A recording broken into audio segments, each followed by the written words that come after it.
minced pork. Sunod natin yung garlic. Ayan, garlic.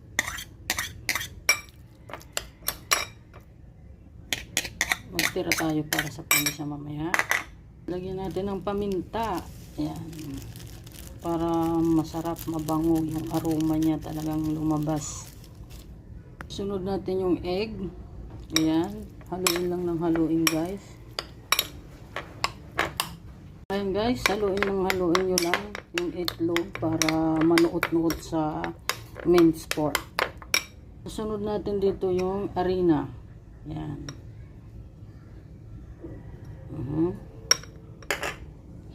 Haluin nyo lang ng haluin, guys. Pwede rin breadcrumbs pag gusto nyo. Ayan, medyo ay mabasa pa. Kailangan dagdagan natin ng harina. Ayan, dinagdagan natin ng harina, guys. Haluin nyo lang ng haluin. Haluin nyo lang ng haluin.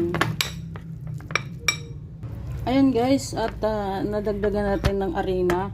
Ayan yung gusto natin, yung consistency, yung medyo, ayan, malapot siya. Ayan, medyo malapot. Para pag ginawa siyang meatball ay okay. Ayan, guys, at i-fry lang natin yung mga meatball. Hindi kailangan yung lutong-luto.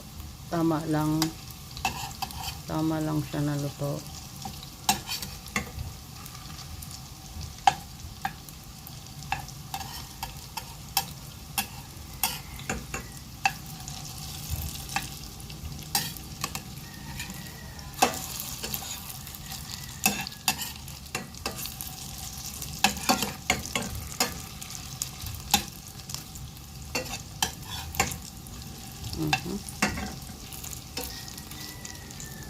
So guys, lulutuin lang natin yung mga meatballs ng bahagya.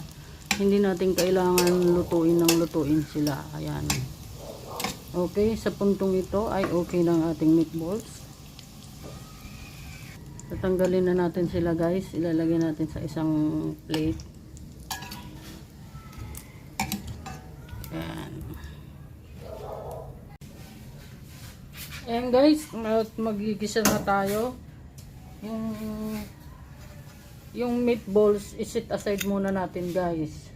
Ngayon magigisa tayo ng bawang.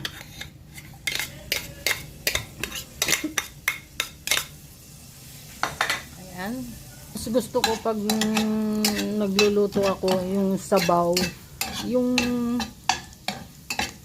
bawang niya ay talagang sunog para yung bango at ang lasa ay manunuot sa sabaw.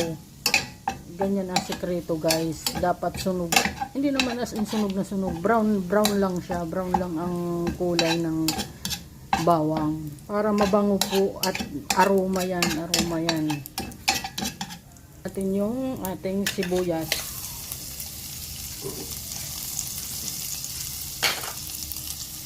Tingnan mo nyo, guys, oh. Sunog yung bawang niya, kaya ang bango. So, aroma siya. So, masarap yan siya pag sunog yung bawang sa sabaw. Ngayon naman, guys, maglagay na tayo ng tubig. Hayaan natin na hanggang kumulo. Damihan natin.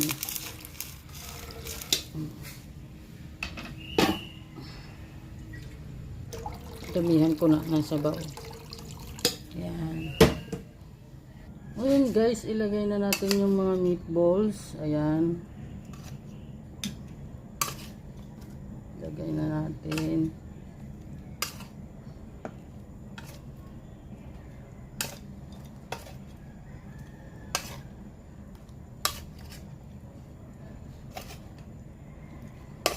Yan. Hayaan lang natin kumulo siya, guys. Ayan, guys, isusunod natin ilalagay yung ating miswa. Yan.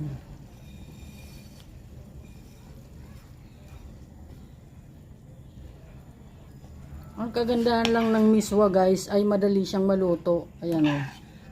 Ayan. Ayan na siya. Diba?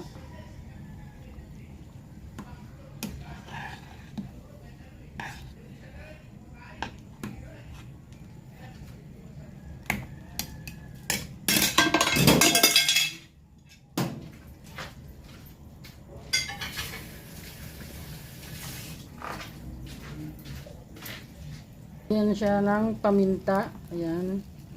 Para masarap. Grabe ang bango niya guys. Kasi medyo yung bawang nga natin ay ginawa nating brown. Yung sunog na bawang. Kaya yan ang nagpapasarap sa ating soup. Ilagay na natin yung salt. Then ilalagay na natin ating patola. Ayan.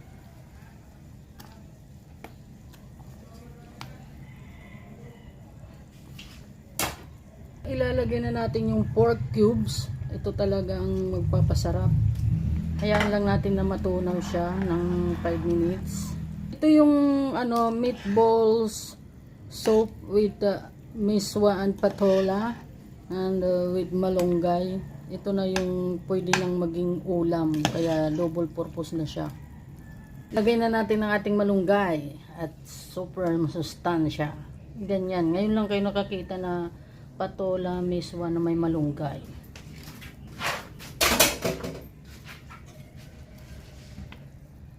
Ayan guys, at luto na siya. Ang huli nating ilalagay ang scallion, ang dahon ng sibuyas. Ayan. Yummy. Ang bango guys, ang bango. Ayan na natin dahon ng sibuyas.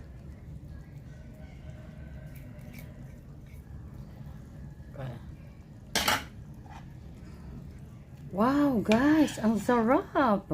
Yummy. Ang bango. Ang bango ng ating menu ngayon.